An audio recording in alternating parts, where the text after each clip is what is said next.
At Royce, when we consider the small cap universe, we have always taken a comprehensive approach, starting with the microcap segment of the market. We have been investing in microcap stocks since the early 70s, and our investment process has benefited enormously from looking at companies early and following them closely through their life cycles as businesses. One of the core premises in small cap investing, regardless of the individual market cap, is the idea that looking where others don't offers distinct advantages. With small cap now an established asset class, the companies trading closest to the periphery have become somewhat orphaned, and there lies the opportunity.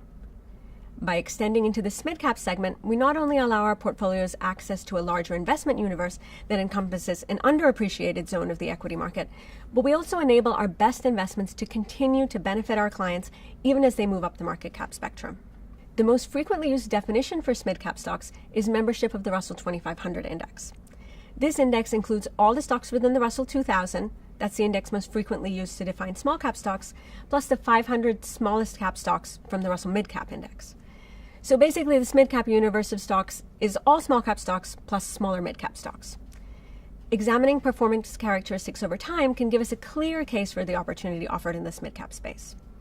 This chart compares the full spectrum of small cap, the Russell 2500 index, the Russell 2000, and the Russell microcap index, and it compares that to the large cap universe, which is represented by the Russell 1000 and the Russell 200 index. To allow for complete participation of all the indices, we selected a start date of June 2000. That's the inception of the Russell microcap index, and we looked at all monthly rolling 5-year returns and 5-year standard deviations. As one would expect, microcap, small, and smid-cap, all those stocks offered higher returns with higher volatility when we compared them to their large cap counterparts. Notably, the Russell 2500 index offers the highest average 5-year annualized return of all 5 indices at 7.26%, and it does so with lower volatility than the small and microcap indices. The average 5-year standard deviation for the Russell 2500 was 19.21%.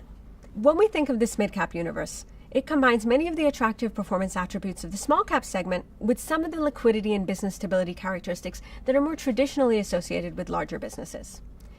As you can see, the aggregate performance of the microcap companies lagged the small and smid-cap companies while taking on additional risk.